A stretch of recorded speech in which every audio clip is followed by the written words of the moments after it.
ఒకప్పుడు ఈ గుహలో నుండి విజయవాడ దుర్గమ్మ ఆలయానికి, మంగళగిరి కొండకి, ఇంకా కొండవీటి కోటకి సొరంగ మార్గాలు ఉండేవంట. ఇంకా 20 అడుగులు ఉన్న అనంత పద్మనాభ స్వామి విగ్రహం గురించి కూడా ఈ వీడియోలో చూద్దాము.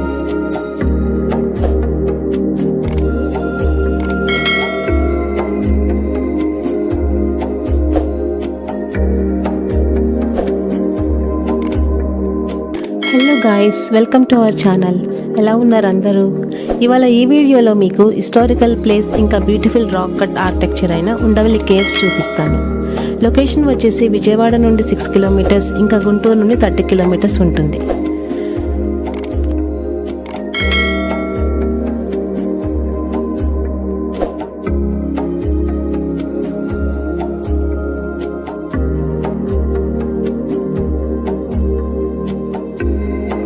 ఇక్కడ ప్రకాశం బ్యారేజ్ దాటిన తర్వాత ఉండవల్లి సెంటర్ వస్తుంది. అక్కడ నుండి రైట్లో 3 కిలోమీటర్స్ వెళ్తే ఉండవల్లి కేవ్స్ వస్తాయి.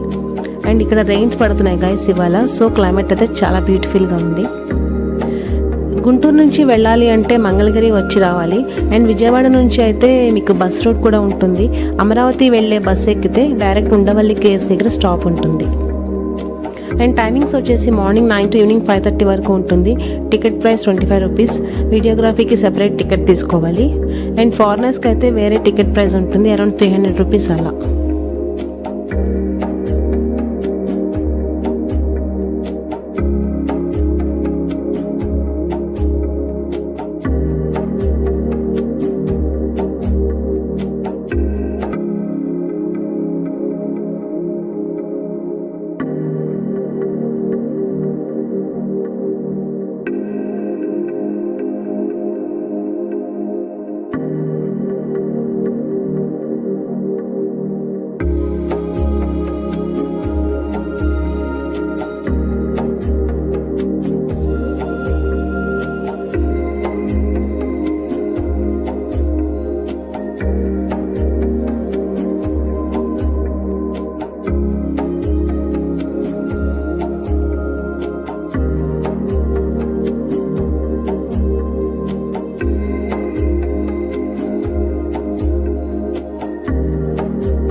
సో ఇంకా కేవ్స్ లోపలికి వెళ్దాము. ఈ కేవ్స్ అనేవి క్రీస్తు శకం 420 నుంచి 620 కాలం నాటి విష్ణుకుండనీల కాలంకి చెందినవి. గుప్తుల కాలం నాటి శిల్పకళలు ఇక్కడ చూడొచ్చు. ఈ కేవ్స్ మొత్తం ఒకే పర్వతం చెక్కుతూ 4 అంతస్తుల గుహలుగా నిర్మించారు. ఈ గుహలు మొదట బౌద్ధ మతానికి చెందినవి, తర్వాత గుహాలయాలుగా ప్రసిద్ధి చెందాయంట.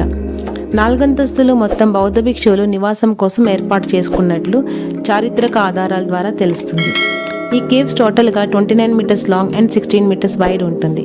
సో ఇక్కడ గ్రౌండ్ ఫ్లోర్లో మొత్తం 8 స్తంభాలు ఇంకా 7 తలుపులతో ఉంటుంది. బట్ ఇది కంప్లీట్ అవ్వలేదు. అండ్ ఇంకా ఇక్కడ బౌద్ధ భిక్షువులు ఇక్కడ తపస్సు చేసుకుని రెస్ట్ తీసుకునేవారంట. స్తంభాల మండపం అని కూడా అంటారు.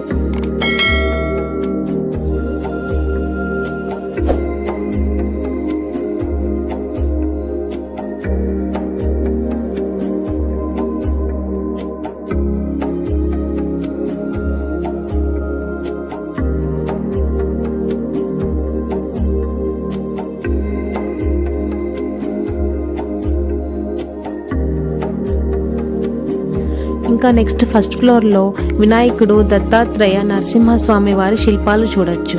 ఇవన్నీ ఒకటే కొండలో చెక్కించారు. గుప్తులు వైష్ణవులు కావడం చేత ఇక్కడ నారాయణుడు, నరసింహస్వామి ఇంకా రామాయణం కథలకు సంబంధించి శిల్పాలు మనం ఇక్కడ చూడొచ్చు. ఇంకా ఇక్కడ త్రిమూర్తులైన బ్రహ్మ, విష్ణు, మహేశ్వరుల ఆలయం కూడా ఉండేవంట. బట్ ఇప్పుడు ఈ రూమ్స్ అన్నీ క్లోజ్ అయిపోయినాయి.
నెక్స్ట్ సెకండ్ ఫ్లోర్లో కూడా దేవతామూర్తుల శిల్పాలు అవి చూడొచ్చు. స్తంభాల మీద కూడా శిల్పాలు ఉన్నాయి.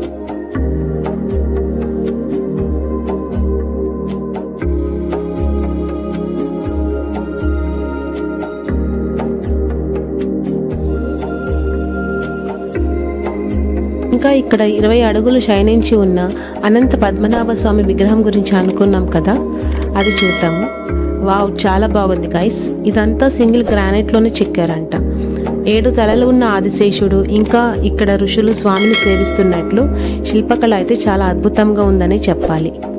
ఈ అనంత పద్మనాభ స్వామి విగ్రహము ఇండియాలో ఇక్కడ అండ్ ఇంకా కేరళలో తిరువనంతపురంలో, ఇంకా తెలంగాణలోని అనంతగిరిలో ఉన్నాయి.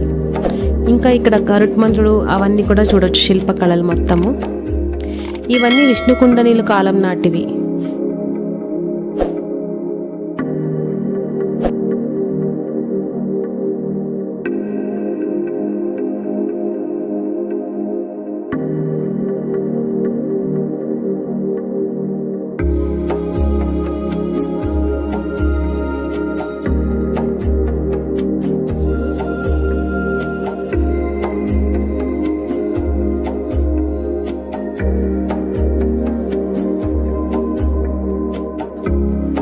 ఇంకా పైన త్రికూటాలయం ఉంది, బట్ విగ్రహాలు ఏం లేవు అండ్ ప్రెజెంట్ అయితే అక్కడ అలౌడ్ కూడా లేదు పైకి.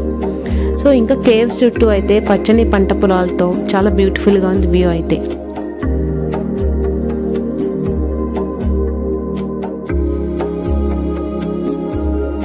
(1343) అన్నారెడ్డి కుమారుడు అయిన పంచమరెడ్డి అనంత పద్మనాభునికి అనేక కానుకలు ఇచ్చినట్లు తెలుస్తుంది.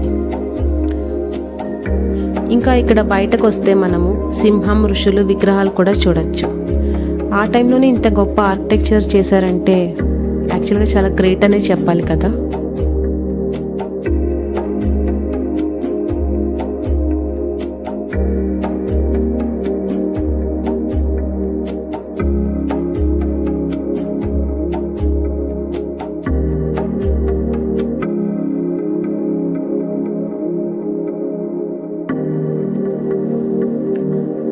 అండ్ ఇంకా అప్పట్లో ఈ గుహల నుండి కొండవీటి కోటకు, మంగళగిరి కొండకు, విజయవాడ కనకదుర్గమ్మ ఆలయానికి సొరంగ మార్గాలు ఉండేవంట. ఇప్పుడు మొత్తం అవన్నీ మూతపడిపోయినాయి అని చెప్తున్నారు. పూర్వం రాజులు శత్రువులకి తెలియకుండా ఈ మార్గం నుండి వాళ్ళ సైన్యాన్ని తరలించేవారు. ఇవి చాళుక్య కాలం నాటివి అని కూడా చెప్తున్నారు. యాజ్ పర్ హిస్టారికల్ ఎవిడెన్స్ ఆ తర్వాత మాధవరెడ్డి గారు సబార్డినేట్గా చేసి ఈ కేవ్స్ని అనంత పద్మనాభ స్వామికి టెంపుల్గా ఇచ్చారంట.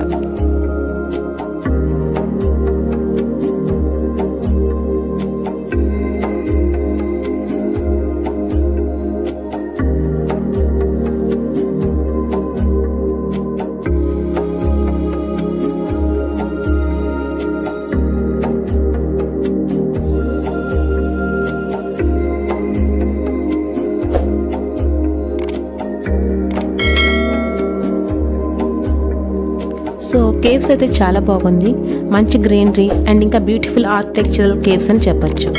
సో మీరు కూడా ఒక మంచి హిస్టారికల్ ప్లేస్ చూసి ఎంజాయ్ చేశారని అనుకుంటున్నాను. మీరు కూడా విజిట్ చేయండి మీ ఫ్రెండ్స్ అండ్ ఫ్యామిలీస్తో నెక్స్ట్ టైం. ఈ వీడియో మీకు నచ్చితే లైక్ చేయండి అండ్ మన ఛానల్ని ఫస్ట్ టైం చూస్తున్నట్లయితే ప్లీజ్ సబ్స్క్రైబ్ చేసుకోండి. Thank you for watching. See you next video. Bye.